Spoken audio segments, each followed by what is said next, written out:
मुझो नालो अब्बास कोसो है एग्जीक्यूटिव डायरेक्टर आया इरादो ऑर्गेनाइजेशन जो जेका ऑर्गेनाइजेशन सिंध जे रेड जोन एरिया में कम करे थी ख़ास तौर पे वनरेबल कम्युनिटी से गॾु उहा कमु कंदी आहे। अॼु असांजी गुफ़्तगू जो महवर जेको आहे उहो आहे ॿार ऐं स्पेशली उहो ॿार जेको हिरासत जे थो हिन समाज में। ॿार असांजो आईंदो आहे ऐं उहो ॿार असांजे क़ौम जे ईंदड़ वक़्तनि जो ज़ामिन आहे ऐं उहो ॿार कहिड़ी भोगनान मां गुज़रे थो। अॼु असां चाहींदासीं त असां उन ते गुफ़्तगू कयां ऐं पंहिंजी उन ते राय ॾियां त उहो उन ॿार सां कहिड़ी हालतुनि मां उहो ॿारु गुज़रे थो ऐं किथे किथे उन ॿार खे हिरासमेंट जा जेके केस उहे थियनि था उन ॿार सां। ॿार ज़ाहिर पंहिंजे वालदेन जी झोल खां पोइ जॾहिं हू मेच्योर स्कूल एज जो थींदो आहे त उहो स्कूल में जॾहिं पहुचंदो आहे त हुनखे डिफरेंट जेके आहिनि से थ्रेड सां जेको सो मुंहुं ॾियणो पवंदो आहे। ख़ासि तौर ते जेकॾहिं उहे स्कूल परे हूंदा आहिनि ऐं उन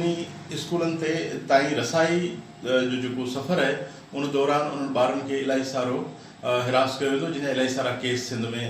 अची चुका आहिनि। पर ख़ासि तौर ते जेके ॿारनि सां हिन वक़्त में इन क़िस्म जे ज़्यादतियुनि जा जेके केस आया आहिनि सोशल मीडिया खां वेंदे करे असांजी इलेक्ट्रॉनिक ऐं प्रिंट मीडिया उन जूं गवाह आहिनि त उहो डिफरेंट जॻहियुनि ते उन्हनि ॿारनि सां ज़्यादतियूं करे माना मासूम ॿार आहे उन ॿार खे ट्रॉफी या खट मिठड़ो जेको सो उन्हनि जी लालच ॾेई उनखे पाण सां गॾु वठी वेंदा आहिनि ऐं उते उनखे जेको सो उन सेक्शुअल हरास कंदा आहिनि, उनखे एब्यूज़ कंदा आहिनि उनखे। उन खां पोइ अहिड़ा खोड़ सारा केस थिया आहिनि जिन्हनि में उन्हनि खे क़तल कयो वेंदो आहे। ऐं सम्झां थो लास्ट ईयर जो जेकॾहिं असां पूरो कैलेंडर में असां ॾिसंदासीं त असांखे अहिड़ा खोड़ सारा केस मिलंदा जिन्हनि केसनि में नंढड़े नियाणियुनि खे जेको सो अगवा कयो वञे थो, उनखां पोइ ख़बर पवंदी आहे त उनखे ज़्यादती बद क़तल कयो वञे थो ऐं उनजी लाश खे रोलियो वञे थो। ऐं इन क़िस्म जा मिसाल ऐं एग्ज़ाम्पल इहो ॾियां तव्हांखे बेबी ज़ैनब जो जेको वाक़ियो थियो हुयो पंजाब में, या उनखां पोइ इलाही सारा वाक़िया दे पर दे उन सां थींदा रहिया ऐं उहे जेके आहिनि से उन्हनि कातिलनि खे कटड़नि ताईं पहुचायो वियो ऐं उन्हनि कटड़नि ते किननि खे त सज़ाऊं आयूं, के त केस ज़ाहिर हुया, पर अहिड़ा खोड़ सारा केस हुआ जेके ईअं लय मिटी कया वञनि था। हाणे उहो लय मिटी कीअं कया था वञनि त उनमें जेके असांजा डिफरेंट स्टेक होल्डर आहिनि या जेके इन्वॉल्व डिपार्टमेंट आहिनि, इंटरलिंक्ड डिपार्टमेंट आहिनि, जी ख़ासि तौर ते असां वटि पुलिस जो डिपार्टमेंट आहे,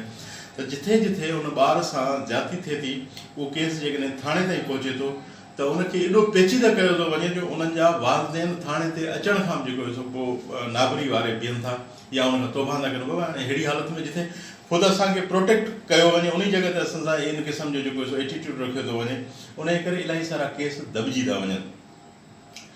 ऐं सिंध जे मुख़्तलिफ़ ज़िलनि में जेके ख़ासि तौर ते ॿारनि ते इदारा कमु कनि था ऐं उहो केतिरो फ़ाल आहे उहो ख़ुदि हिकिड़ो सुवालु आहे। असां मुख़्तलिफ़ जॻहियुनि ते इन सुवाल ते इलाही सारे सरकारी इदारनि सां, सरकारी वज़ीरनि सां बि इन ते बहस मुबाहिसो कंदा रहिया आहियूं, उन जॻह सुवाल उथारींदा रहिया आहियूं त बाबा जेकॾहिं तव्हां सिधो सो जीअं चाइल्ड जेको प्रोटेक्शन अथॉरिटी आहे, हाणे उन अथॉरिटी जो अॼु बि ताईं असांखे का शिकिल शिबी उनजी साम्हूं न आई आहे त उहो कहिड़ो स्ट्रक्चर उनजो छा आहे। बहरहाल असां एज ए सिविल सोसाइटी असां सभिनि जो रोल थो जुड़े या किरदारु थो जुड़े त असां उन सरकारी इदारनि खे इन शयुनि में इन्वॉल्व करण लाइ या उन्हनि खे फ्रूटफुल बनाइण जे लाइ हिकिड़ो प्रेशर असां डेवलप कयूं त जीअं जेके ॿार आहिनि उहे हिरासजनि था, उहे जेके हिरासमेंट जा केस आहिनि उहे घटि थियनि। हाणे अचूं था असां त ॿार ज़्यादातर पंहिंजी ज़िंदगीअ जो जेको अरसो आहे उहो स्कूल खां कॉलेज ताईं गुज़ारे थो न।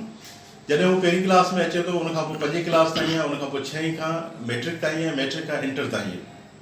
उनखां पोइ यूनिवर्सिटी में अचे थो, यूनिवर्सिटी में उनखे वरी ॿिए क़िस्म जा थ्रेड अचनि था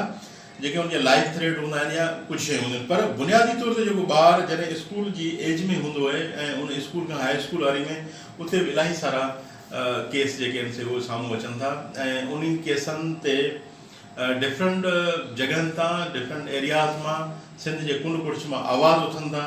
पोइ उन आवाज़नि खे के आवाज़ एतिरा त माना उहे हाइप क्रिएट करे था वञनि लाइ जो जेको मुलविस माण्हू आहे उहो उन ते सज़ा खाए थो, उनखे सज़ा अचे थी। पर काफ़ी अहिड़ा केस आहिनि जिन्हनि में अॼु ॾींहं ताईं असांखे उन्हनि जो को इंसाफ़ थींदे उन्हनि सां नज़र नथो अचे। हाणे त हिकिड़ो ॿियो इहे त हुया ज़्यादती जा केस जेके ॿारनि सां ज़्यादतियूं थींदियूं हुयूं, पर हिन वक़्त में हिकिड़ो ॿिया अजीब क़िस्म जा केस साम्हूं अचणु शुरू थी विया आहिनि। जीअं कराची में तव्हां ॾिठो हूंदो गुज़िरियल हफ़्ते में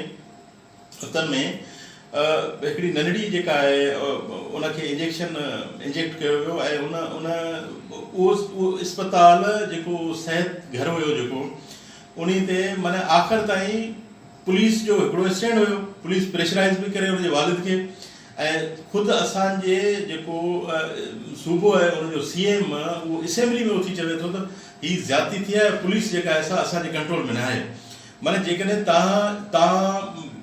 सूबे जो अरिड़हीं तरमीम खां पोइ इहे अख़्तियारात सॼा डिवॉल्व थी जॾहिं सूबनि ताईं पहुता आहिनि त पोइ इहा कहिड़ी कुवत आहे जेका इहा इन सॼे में इन्वॉल्वमेंट करे थी ऐं उहे जेके आहिनि से